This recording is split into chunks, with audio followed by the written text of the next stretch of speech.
Hi friends, good morning. இன்றைக்கி நான் மீன் குழம்பு வைக்கலான்னு சொல்லிட்டு மீன் நல்லா க்ளீன் பண்ணி வச்சிட்ருக்கேன். நான் தலை எல்லாமே போட்டு நான் குழம்பே வச்சிடலாம் அப்படின்னு சொல்லிட்டு இப்போ மீனுக்கு தேவையானது வந்து சின்ன வெங்காயம், தேங்காய், பூண்டு நான் இதில் போட்டிருக்கேன்.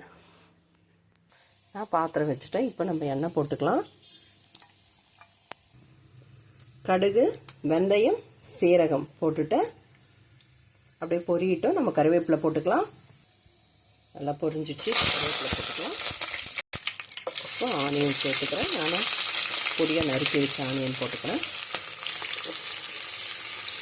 ஆனியன் சொல்லிவிட்டு வெங்காயம் சேர்த்துக்கலாம். இப்போ நான் தக்காளி சேர்த்துக்கிறேன். நல்லா வதக்கி வச்சுக்கிறேன். பூண்டு, சின்ன வெங்காயம், தக்காளி, தேங்காய் சேர்த்து நம்ம அரைச்சி விழுதாக எடுத்துக்கலாம். இப்போ அரைச்ச விழுதை சேர்த்துட்டு இப்போ நல்லா நம்ம வதக்கி விட்டுக்கலாம்.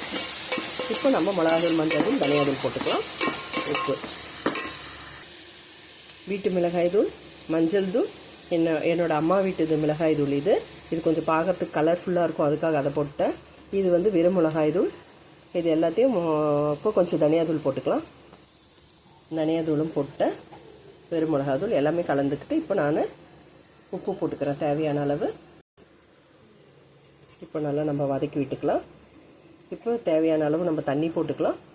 கொஞ்சம் வதங்கின பிறகு புளி கரைச்சல் போட்டுக்கலாம். நல்லா வதங்கிடுச்சு. இப்போ நம்ம தண்ணியை ஆட் பண்ணிக்கலாம். அரைச்சி வச்ச ஜாரில் இருக்குல்ல, அந்த தண்ணியை போட்டுக்கலாம். எப்போவுமே சின்ன வெங்காயம் மீன் குழம்புக்கு போட்டோம்னாவே ரொம்ப நல்லா டேஸ்ட்டாக இருக்கும். நல்லா கொதிக்கட்டும். இப்போ புளி கரைச்சல் நம்ம ரெடி பண்ணிக்கலாம். குழம்பு நல்லா கொதிக்குது. இப்போ நம்ம புளி கரைச்சலை ஆட் பண்ணிக்கலாம்.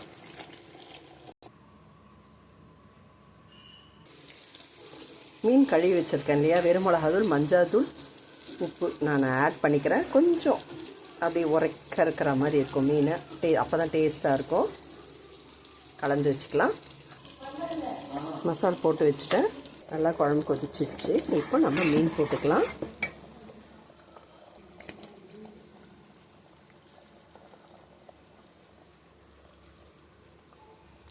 மீன் போட்டேன். இப்போ நல்லா நம்ம கலக்கி விட்டுக்கலாம். தட்டு போட்டு மூடி வச்சு ஒரு கொதி வரட்டும். மீன் போட்டதுமே கொஞ்சம் தண்ணி வரும், அந்த குழம்பே நம்மளுக்கு சரியாக போயிடும்.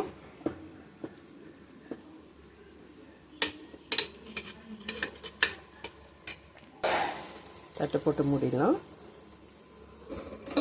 ஒரு கொதி வரட்டும்.